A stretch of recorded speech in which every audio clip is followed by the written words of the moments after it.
Alors nous sommes aujourd'hui donc jeudi, on est le 7 Adar Bet, c'est le jour de Moshe Rabbeinu aujourd'hui. Tano Rabbanan, on est donc Davav de Kiddushin, Davav, troisième ligne, d'accord? Tano Rabbanan, la Gemara enseigne, Hadeat Ishti, Hadeat Arusati, Hadeat Kenuyali Mekodeshet. Si un homme donc, il donne quelque chose à une femme, il lui dit, dans ces termes, soit il lui dit Hadeat Ishti, soit il lui dit Hadeat Arusati, tu es ma fiancée, soit il lui dit Hadeat Kenuyali, tu es donc acquise pour moi. Dans tous ces termes-là, la Gemara nous dit Mekodeshet, les Kiddushin sont valables. La même chose, Hadeat Sheli, s'il lui dit tu es pour moi, tu es à moi, ou bien Hadeat Birshuti, ou bien tu es sous mon autorité, ou bien il lui dit Hadeat Zekukali, ou bien il lui dit tu es donc dû à moi, eh bien là aussi la Gemara dit Mekodeshet. C'est assez valable, ces termes-là, ils sont aussi valables pour Mekadesh une femme. Alors la Gemara dit Velitninu kullihu kahada. Pourquoi on les a séparés en 3 et 3? Pourquoi on n'a pas dit toute la liste? Pourquoi on a dit les 3 c'est Mekodeshet et les 3 autres c'est encore Mekodeshet? Alors on nous dit Tana, Tlat, Tlat, Sham'inu Verasenu. Il dit tout simplement parce que le Tana qui a appris cet enseignement, il a appris d'abord les 3 premiers ensemble, et après il les a enseignés. Et après il a appris les 3 autres, il les a enseignés. C'est pour ça qu'ils étaient séparés. Mais en vérité, c'est exactement pareil. Et bien, Yaléo, maintenant la Gemara pose une question. Si un homme, il s'adresse à une femme dans d'autres expressions, dans d'autres termes, alors, est-ce que ça s'appelle Kiddushin ou pas? Et on va voir ce que c'est. Alors, donc, la Gemara dit, Yaléo, on se pose la question. Si un homme, il dit à une femme, Miyohedetli, tu es spécifié à moi.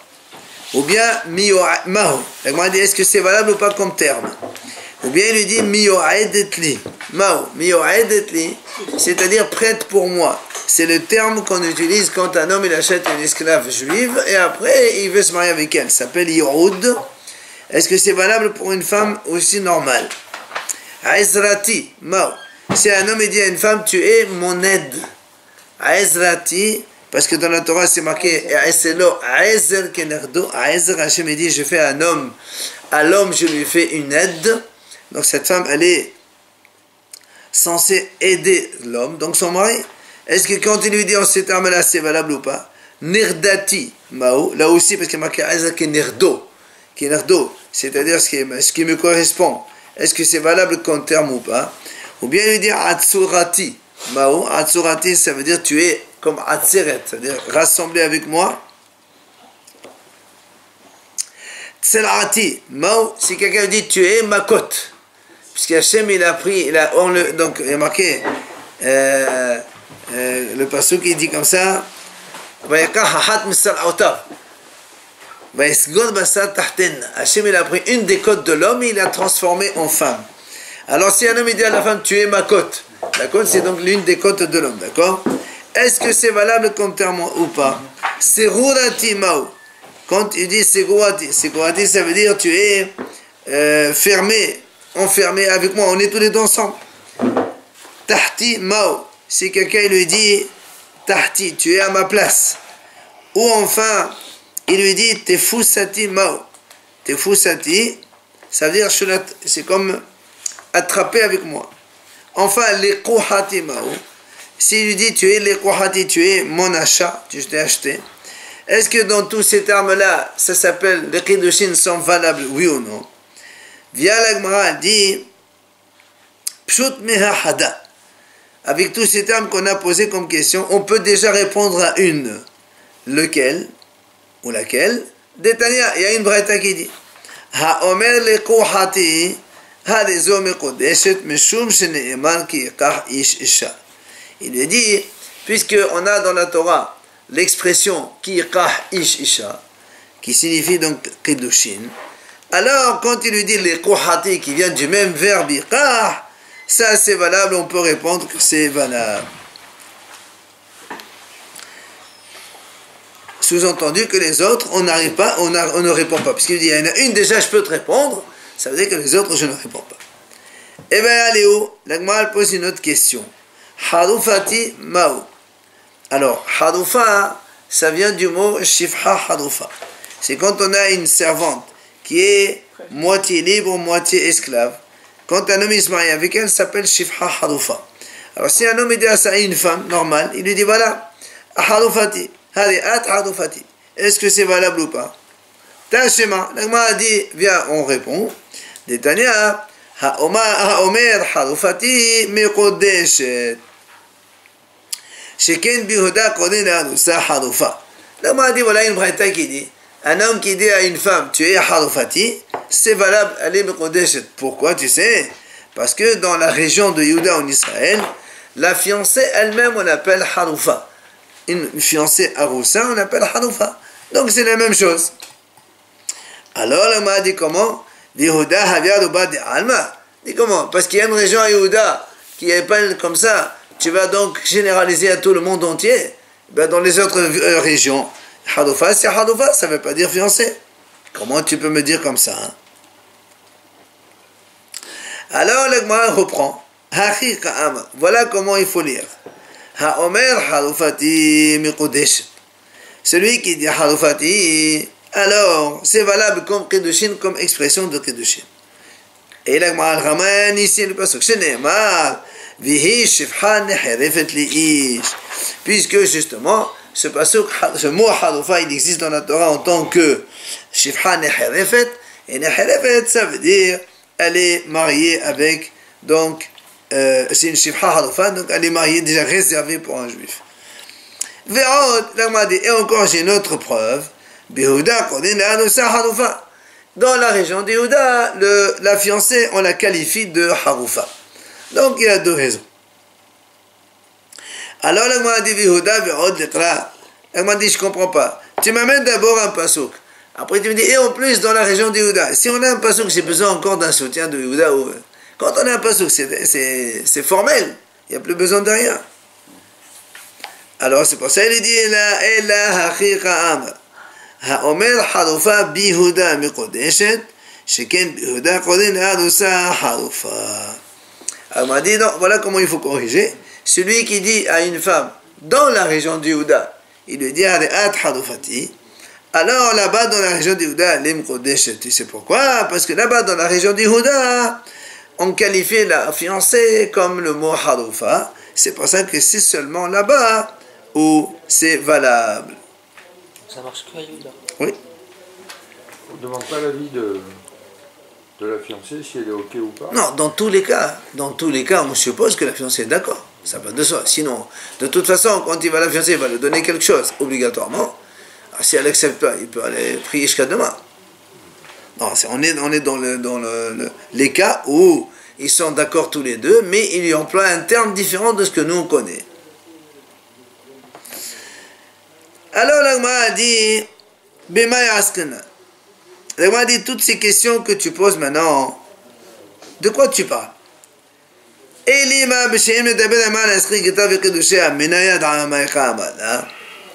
Alors il dit donc, puisque là on emploie des termes un peu bizarres, d'accord? Ma cote, me ceci, cela, tout ça, donc tout ce qu'on a posé une question. L'Agma dit attends, est-ce que si avant cela, il ne parlait pas du tout de guerre kedushin. Imagine que monsieur il parle avec une femme et puis d'un coup il lui dit tu es ma cote. Ça veut dire quoi ça? Il comprend rien. On parle de travail, on parle de chercher, cela. Si on ne parle pas du tout et elle ne comprend pas quel est le sens, c'est sûr, comment tu sais qu'elle comprenne que c'est kedushin? Donc c'est sûr que les kedushin ne sont pas valables. Puisqu'elle ne sait même pas qu'il parle de ça. Donc, la question elle ne peut se poser.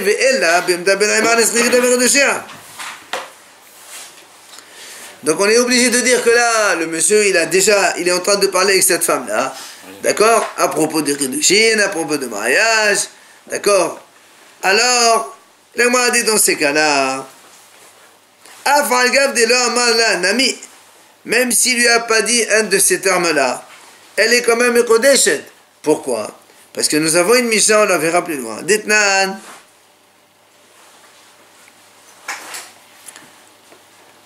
היה מדבר עם אישה על נשכי גיטה וקדושיה ונתן לה גיטה וקדושיה ולא פירש Rabbi Yossi Omer Dayo. La Gemara dit comme ça, c'est un homme, la Mishnah dit, c'est un homme, il parle avec une femme de Get, ou bien il parle avec une femme de Kiddushin. Et après la discussion, il lui donne le papier, d'accord, de Get, ou bien il lui donne le Kiddushin. Il lui dit rien. La Gemara dit, la Mishnah, elle dit que selon Rabbi Yossi, ça suffit. C'est pour ça ici, pourquoi tu as besoin de poser les questions. Il lui dit, tu me dis mon acheté, ma cote, mon aide, mon soutien. Même sans dire cela, s'il parlait déjà avant de Kiddushin, il lui donne de l'argent et elle accepte. Elle est mérodée, on n'a même pas besoin de parler. C'est quoi cette question? Rabbi Yehuda Omer, c'est vrai que Rabbi Yehuda là-bas, il dit non, ça c'est pas valable, ça dire les falèches. Il est obligé de lui dire quelque chose. D'accord? Seulement, mais comme Ravuna, il a dit au nom de Shmuel, comme Rabbi Yossi. Donc la question se pose ici. Si le monsieur il parlait avec celle de Kiddushin, et après il lui donne quelque chose, il n'a même pas besoin de lui dire quoi que ce soit, alors pourquoi tu poses la question, est-ce qu'elle est Mechodesh ou pas, quand tu lui as dit, tu es ma côte, tu es ici, tu es cela? C'est évident. Alors, la Gemara dit, réponse. Amri, on répond. Léolam, c'est vrai qu'on parle ici, Bimdaber Aïmar, Asri, Gita, avec Kedushea. La Gemara dit en vérité, on parle ici de quelqu'un qui parlait avec une femme de Kiddushin. Admettons, comme on a dit nous. Seulement, et comme on a dit, si vraiment il parlait de Kiddushin, après il lui donne quelque chose, il dit rien, c'est sûr que c'est Kiddushin. Comment on va dire maintenant, il parle avec elle de Kiddushin, et après il lui donne quelque chose, même s'il lui dit rien, ça c'est valeur de Kiddushin. Ça c'est vrai. Seulement notre question ici, alors c'est quoi?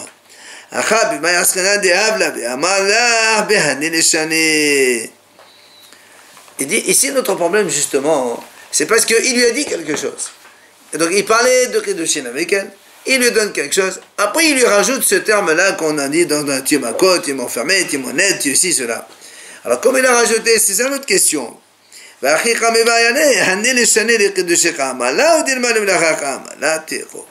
Parce que, en vérité, des fois on dit un homme plus il parle, moi c'est bon. Quand il n'a rien dit, c'est Kiddushin officiel. Mais quand tu lui rajoutes un mot, tu es mon aide, tu es ceci, cela, peut-être qu'il veut parler de travail ou d'autre chose, on ne peut pas savoir. Voilà. Justement, mais comme les Kiddushin sont valables sans que tu dises rien. Le fait que tu rajoutes, ça veut dire que tu es en train de mettre autre chose. Alors c'est pour ça qu'on a dit, ici notre question à nous, c'est parce que, en fait, il parlait de Kiddushin, tout ça, ils étaient d'accord, et après il lui a donné quelque chose. S'il n'avait rien dit, ça aurait été Kiddushin officiel. C'est comme ça. Mais quand il a parlé, alors il s'est mis dans le pétrin. Maintenant, est-ce que c'est vraiment Kiddushin que tu veux, ou est-ce que tu veux qu'elle t'aide dans le travail, ou dans d'autres tâches, je ne sais pas. Et la Gemara dit, effectivement, t'es ici, donc il n'y a pas de réponse. Comme on dit, le silence est d'or. Hein? Goufa, la Gemara revient sur le sujet. Haya medaber ema isha al asri gita v'kedushea. Venatala gita v'kedushea v'le pirash. Rabbi Yossi Omer Dayo, Rabbi Yehuda Omer Sadech Lefaresh. Alors, la Gemara donc elle reprend donc ce même sujet dont on a parlé. Donc si quelqu'un il parlait avec une femme pour quitter le Kiddushin, l'un ou l'autre, et après il lui a donné le guet ou le Kiddushin, il lui a rien dit. Selon Rabbi Yossi, il dit Dayo, ça suffit comme ça, c'est valable. Si c'est un guet, c'est valable comme guet, même s'il lui dit rien. Et si c'est Kiddushin, c'est valable comme Kiddushin, même s'il lui dit rien. Et Rabbi Yehuda Omer Sadech Lefaresh. Et Rabbi Yehuda dit, lui, non, il faut exprimer, donc il faut donc parler donc, clairement de ce que tu veux. Amar Rabbi Yehuda Amar Shmuel. Il a dit Rabbi Yehuda au nom de Shmuel, Vehu, à condition, quand est-ce qu'on a dit que c'est valable, quand il a dit Rabbi Yossi, ça suffit. Vehu, she'asokin be'oto inyan. C'est-à-dire, quand il lui a donné l'argent pour les Kiddushin ou le shtar pour les Gittin, juste avant, il parlait de ça, évidemment. Il parle de Kiddushin, et après, tout de suite, il lui donne ça sans rien dire. C'est là où Rabbi Yossi a dit que c'est valable, d'accord? Alors, la même chose, on a Rabbi Elazar au nom de Rabbi Yoshaya. Il dit la même chose. Il faut qu'il y ait donc il y a une discussion à ce sujet juste avant, précédemment. Ça veut dire qu'il faut que ce soit collé, d'accord? Il parle de ça, et puis juste après, il lui donne son Kiddushin ou son Get. Et la Gemara nous ramène ici Ketana. Et en vérité, c'est une mahlok de Tanaïm. Rabbi Meir, Rabbi Omer, והוא שהעסוקים באותו העניין, רבי אלעזר בא לרבי שמעון, אומר אף על פי שאין העסוקים באותו העניין. L'Agmara dit non. Voilà une mahlok ici entre les Tanaïm, c'est que Rabbi lui dit, si un homme il parlait, donc il a dit, il donne un Kiddushin ou un Get à sa femme sans rien dire, si juste avant il parlait de Kiddushin et il donne le Kiddushin, c'est valable, et juste avant il parlait de Gitin, il lui donne le Get, c'est valable. Ça, par contre, Rabbi Elazar ben Rabbi Shimon, il dit non. Non, pardon. Et Rabbi il dit, il faut qu'il y ait une discussion sur ce sujet juste avant. Et Rabbi Elazar il dit non. Même s'il ne parlait pas de ça avant, il lui donne le Kiddushin ou le Gitin, c'est valable.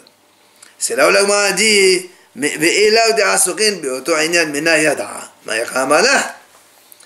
dit, mais je ne comprends pas. Rabbi Elazar il dit, selon Rabbi aussi, quand un homme comme ça, il ne parlait pas de Kiddushin, il lui donne Kiddushin, c'est valable comme Kiddushin.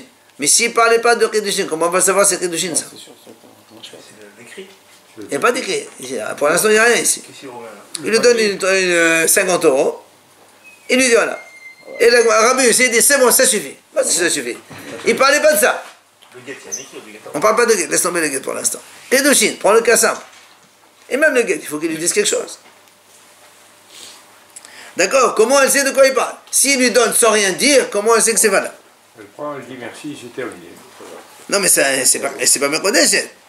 C'est pour ça, Amar Abaye, mais Anyan et Anyan, Beoto Anyan. En fait, Rabbi, il dit comme ça. Il parlait de Kiddushin, par exemple. Et après, donc, il lui dit, est-ce que tu voudrais te marier avec moi? Il a dit oui, pourquoi pas, finalement, on pourrait faire ça, etc., etc. Après, ils ont sujet un peu de sujet, mais tout en restant dans le sujet de mariage. Combien ça vaut la salle, combien ça vaut ceci, etc., etc. Après, il lui met l'argent. C'est ça, mais il ne parlait pas de Kiddushin juste avant. Mais avant, oui, il parlait de Kiddushin. C'est pour ça qu'il dit Rabbi Elazar, dans ce cas-là aussi, ça suffit. Et selon Rabbi Yossé, ça marche quand tu lui remets et qu'il ne lui dise rien. Amar Ravuna Amar Shmuel, Alacha ki Rabbi Yossé. Et il dit donc Ravuna, comme Rabbi Yossé, comme on a dit nous, quand on parle, et après il lui donne, sans rien dire, eh bien, elle est Mekodeshet. Amar le Ravimar le Ravashi. Si Ravimar il dit à Ravashi, ולהד אמר רב יהודה אמר שמואל כל שאינו יודע בטיב גיטין וקידושין לא יהי לו 10 עמהם אפילו לא שומע עליה דרבנן אמר שמואל אמר לי אין החינמים. Alors il y a ici Rav Yamar, il demande à Ravashi, il lui dit, nous on sait, il y a un principe qui dit, selon Rav Yehuda, au nom de Shmuel, celui qui ne connaît pas bien les guitines et les kiddushin et la halachot, il ne doit pas s'occuper de ce genre de choses. Parce que s'il ne connaît rien et qu'il fait des choses, peut-être il fait une erreur, et après, chez Hashem Shmor et chez Tish, pas chez Tish, hein? Normal. Tout homme qui veut marier les gens, il doit connaître un peu les notions de guitine et de kiddushin. Parce que sinon, il peut faire n'importe quoi, et après, ça peut aller à des catastrophes. Alors, il lui a dit, même cet enseignement-là, de Ravuna au nom de Shmuel, c'est-à-dire, même si un Rav, on va dire comme ça, un Rav, il connaît tout, mais il ne connaît pas cet enseignement qu'il a dit Ravuna au nom de Shmuel, que si un homme il dit à une femme, comme ça, il parle de Kiddushin, et puis d'un coup il lui donne de l'argent sans rien dire, et que Rabbi Yossé a dit ça c'est valable comme Kiddushin. Si un homme ne connaît pas ça, donc lui aussi il n'a pas le droit de faire des mariages et des divorces, il a dit même ça aussi, c'est un enseignement important, et s'il ne le connaît pas, il ne peut pas s'occuper de ce genre de choses. Vechen Begerushin, l'Agmara a dit, ce qu'on a vu. À quoi ça sert cette... Hein? Pourquoi il pose cette question? Ça veut dire qu'est-ce que c'est important comme principe? C'est halakha? Oui, mais justement, c'est pas des cas où ça arrive, des gens ils font mariage sans rien dire. Mais comme la halakha est comme lui, donc il faut le savoir aussi. Vechen Begerushin, l'Agmara a dit la même chose on a vu dans les divorces. Que Nathan la Gita il lui a donné son guet. ואמר לה, הריאת משולחת, הריאת מחודשת, הריאת מוטט לכל אדם, הרי היא מחודשת. Si un homme il dit, donc, on a vu ça hier, quand un homme il dit dans le divorce, il dit à une femme, Hadeat mishullahat, Hadeat migoreshet, Hadeat motet echol Hadeat migoreshet, ce sont donc des termes, formulations différentes pour le guet. Quand il dit ainsi, ça veut dire qu'il doit savoir ça pour justement s'occuper des guettes. Oui. C'est ça? De guet, non. Non, on passe à un autre sujet. Ah. On revient sur le sujet qu'on a vu avant. Alors le Mahdi Pshita, c'est évident pour nous que si Nathan la guetta, si un homme il a donné le guet à sa femme,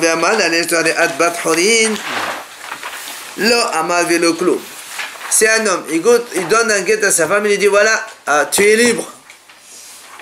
Il dit ça veut rien du tout. Ça vaut rien. On ne dit pas tu es libre. Même avant, quand elle était mariée aussi, elle était libre. Le fait de donner un guet, c'est pas donner la liberté à une femme. La femme aussi, elle était libre avant. Même si tu parlais de ça juste avant? Pardon? Même si tu parlais de ce sujet juste avant? Pour l'instant, on n'a pas dit ça. C'est le terme d'esclave, c'est la première esclave. Pardon? Non, mais là, oui, absolument. C'est pour ça qu'on m'a dit ça, c'est évident pour nous. D'accord? C'est évident que... oui, mais même s'il parlait de ça, c'est pas un terme de divorce, ça. Ou bien le contraire. Amala li shifhato, si un homme il a une servante qu'il veut libérer, il lui dit Hadeat muteret lechol adam, tu es permise à tout homme. Là aussi, ça veut rien dire, c'est pas un terme de tu es permise à tous les hommes. Même un shifha était permise à tous les hommes. Donc c'est-à-dire on peut pas inverser les formules. Pour une servante, on doit lui dire tu es libre, et pour une femme on dit tu es permise à tous les hommes. Mais comme il est inversé, ce n'est pas valable ni pour l'un ni pour l'autre. Amala leishto, hadeat le'atzmech. Mao. Si maintenant un homme dit à la femme, tu es maintenant indépendante. Mao.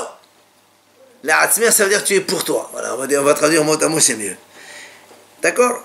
Est-ce que mi amrinan limlacha kamala ou dimaliram kamala? Est-ce que quand tu as dit tu es pour toi, indépendante, ça veut dire au niveau du travail, tu travailles, tu gagnes ta vie toute seule, ou bien ça veut dire complètement comme un vrai divorce? C'est la question qu'on pose. Amali Ravina le Ravashi. Il vient à Ravina, il répond à Ravashi, lui dit Tashma, viens apprendre.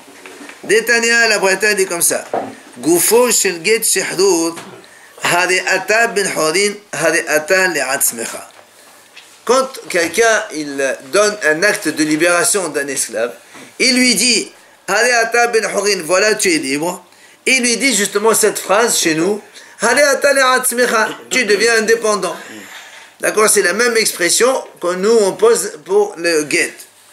Ça c'est pour libérer un esclave. Donc du coup c'est... Alors attends, c'est ce que la Gemara va raisonner maintenant. Regarde, la Gemara dit si déjà,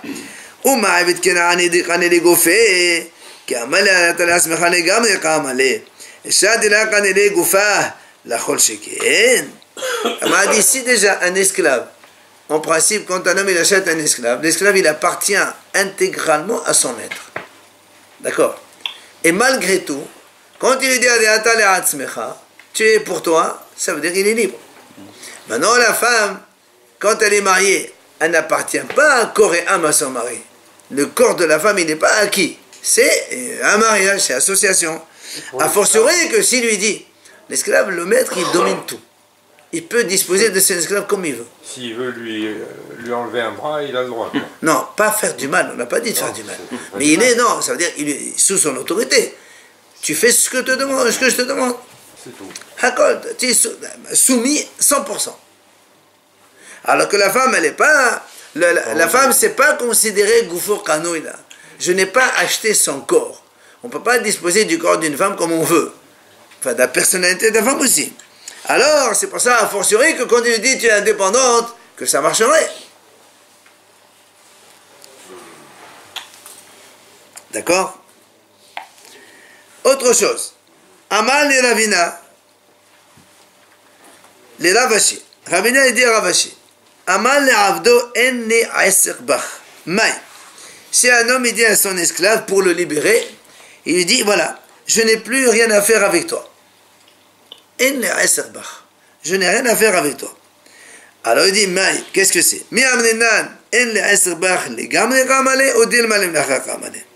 Est-ce que quand tu le dis comme ça, je n'ai rien à faire avec toi, c'est complètement, et ça veut dire tu es libre? Ou bien, je n'ai rien à faire avec toi au niveau du travail, je ne veux pas que tu travailles. Mais ça veut dire que tu es encore mon esclave. Alors, là aussi, Ama le Rav Nachman le Rav Ashi, Ve'amnela Rav Hanin Mehuza'a le Rav Ashi. Tashema, ils essaient de trouver une réponse. Hamocher Avdo le Oved Kochavim, Yasa la Hirut, Vesarich Get Shehrut. Nous on a déjà vu ça avant. Celui qui vend un esclave goy. Rappelons qu'un esclave goy, quand il est esclave chez nous, on lui fait la bride, il a le statut d'une femme, et quand il se libère, il peut devenir juif. On a dit, c'est sourd de vendre un esclave à un goy. Parce que quand tu le vends à un goy, la Torah a dit, il faut le punir, tu dois le racheter jusqu'à 10 fois son prix. Et donc, si quelqu'un il a vendu son esclave à un goy, la Gemara a dit, il y a ça les hérut. Le goy, il sort, enfin cet esclave, s'il s'enfuit, il est libre. Si l'esclave est juif, si l'esclave est goy. Non, l'esclave est goy. Mais quand on apprend un esclave goy, on se doit de le faire mikvé pour devenir un esclave chez nous, et on lui fait la brit mila. Ce qui fait que quand il sort, il peut très bien devenir juif tout de suite. D'accord? Parce qu'un esclave, on ne peut pas nous garder un esclave goy chez nous, c'est pas possible. Il fait certaines mitzvot, non, aussi en même temps. Comme une femme. Devenir juif, mais quand il fait mikvé et brit, quel statut là?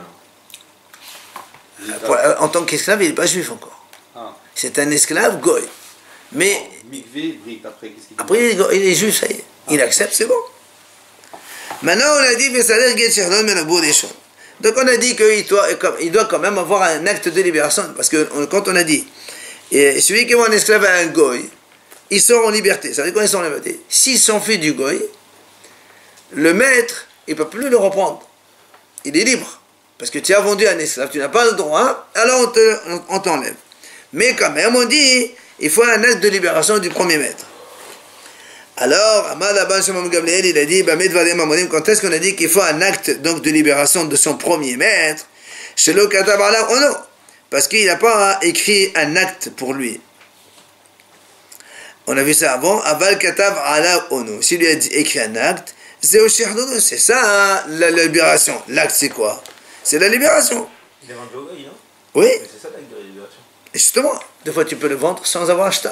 Tu le prends, tu vends de l'argent, c'est au revoir. Mais tu lui écris un acte, ça c'est la libération. C'est ce que la Gemara a dit maintenant, c'est quoi le shtar?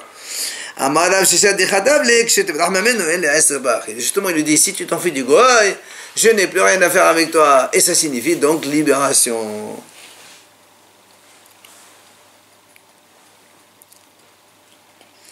Amar Abaye. On va donc à notre sujet maintenant. Hamekadesh bimidva ena mekodeshet.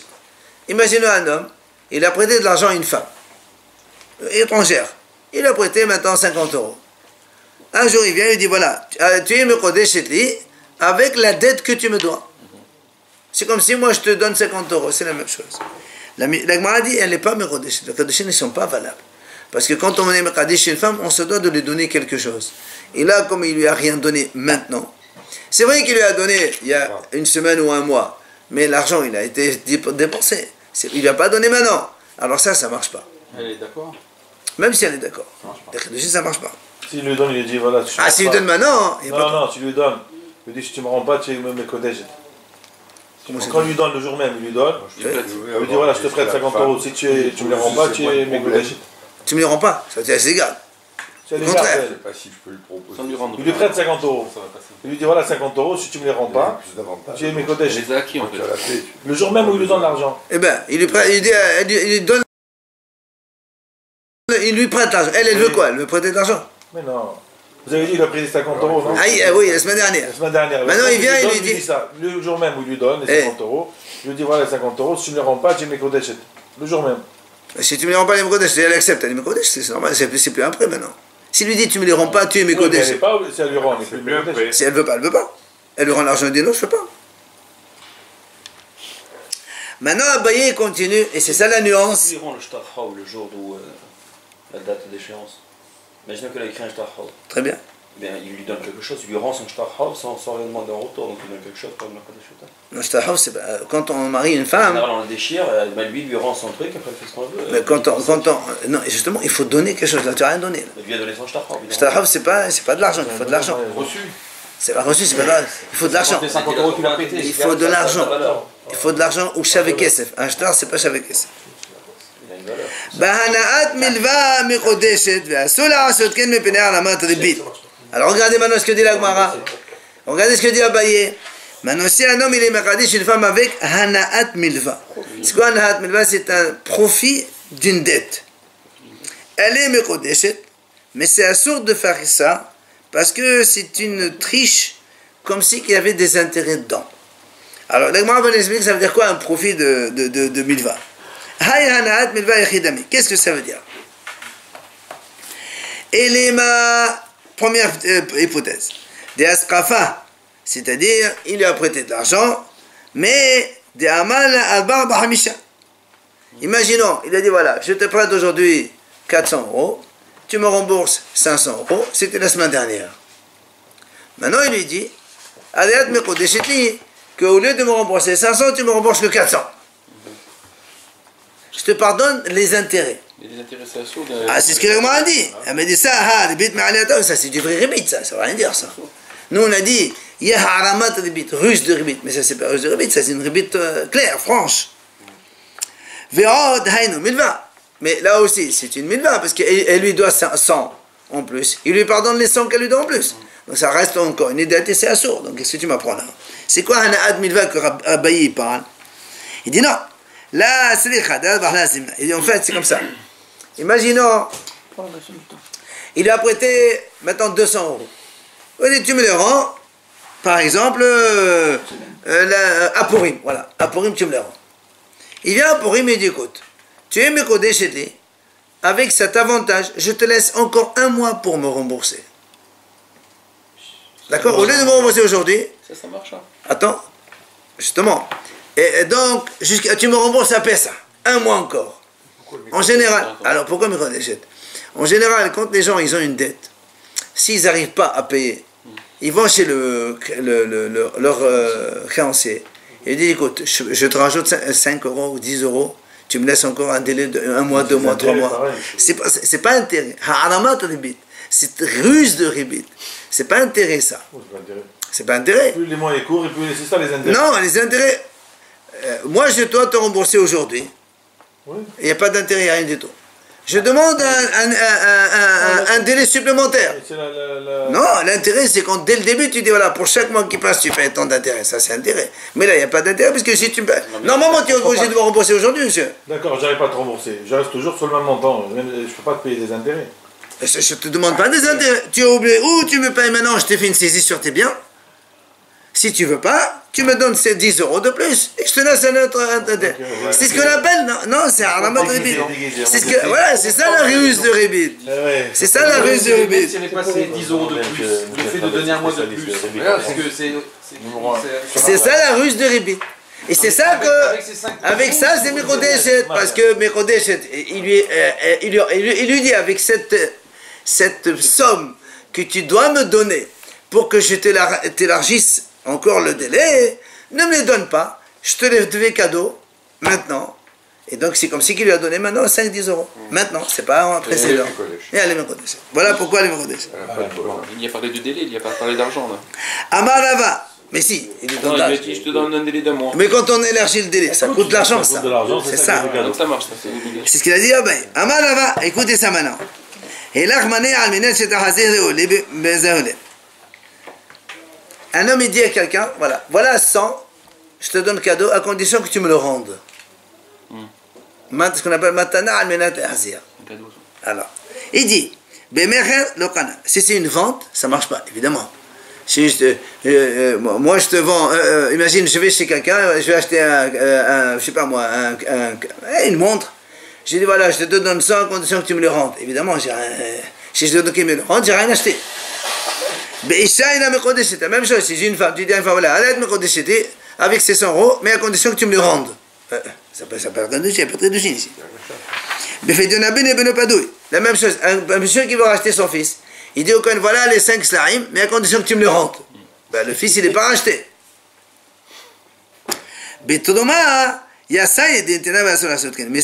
s'agit de trauma, si un homme dit à un Kohen, voilà, écoute, voilà ici 10 kilos de farine, trauma, je te les donne, mais à condition que tu me les rendes. Donc moi j'ai Trouma. Je lui donne. Mais j'ai dit à condition que tu me le rendes. La Gemara dit, il y a ça. Il y a ça et dit, c'est valable comme Trouma. Pourquoi? Parce que de toute façon, c'est quoi la Trouma? Je peux la donner à celui-là, je peux la donner à celui-là, je peux la donner à qui je veux. Donc je te la donne, mais je te dis à condition que tu me le rendes. Parce qu'après je vais la donner à quelqu'un d'autre. De toute façon, ça reste. C'est un moyen problème, c'est quand même disent, mais c'est assurd de faire ça. Pourquoi? Parce que ça paraît comme le Kohen à qui tu as donné ça et qui les a rendus, il te fait une sorte de faveur pour que la prochaine fois tu lui donnes à lui la tromba. D'accord? Quand tu dis je te donne à condition que tu me rendes, il n'est pas bête lui. Il va te le rendre maintenant parce qu'il sait que si je te fais cette faveur maintenant, demain tu vas me donner encore ta tromba. Ça s'appelle un Kohen qui aide dans la grange et qui donc il fait le lèche pour qu'on lui donne la tromba. Ça c'est assurd. C'est là le m'a dit, qu'est-ce qu'il pense Rava? Si tu considères qu'un cadeau, à condition de le rendre, ça s'appelle quand même un cadeau, alors pour tout le monde ça doit être valable. Maintenant si Rava il pense qu'un cadeau, à condition de rendre, ça s'appelle pas un cadeau, dans ces cas-là même dans la Trouma, c'est pas valable. Alors qu'est-ce que c'est ça? En plus, Rava lui-même il a dit, quand un homme donne un cadeau, il lui dit ça marche en tant que cadeau. Alors pourquoi il dit ici dans les autres ça marche pas? Ou aussi qu'on a vu que Rava il a dit ça à Rava. Si un homme il dit Sukkot, il dit à monsieur voilà, je te donne mon étrog en cadeau, mais voilà, on peut faire ça. Donc si le monsieur il fait le lave après il le rend, ça marche. Mais s'il ne le rend pas, ça ne marche pas. Tu vois, un cadeau à ça s'appelle un cadeau. Et là, c'est pour ça qu'il dit Ravasi. En vérité, c'est-à-dire quand on dit dans tous les cas, ça marche. Parce que ça s'appelle un cadeau, comme il a dit Rava. Sauf les Val Isha, sauf la femme. Pourquoi? Ça ne marche pas.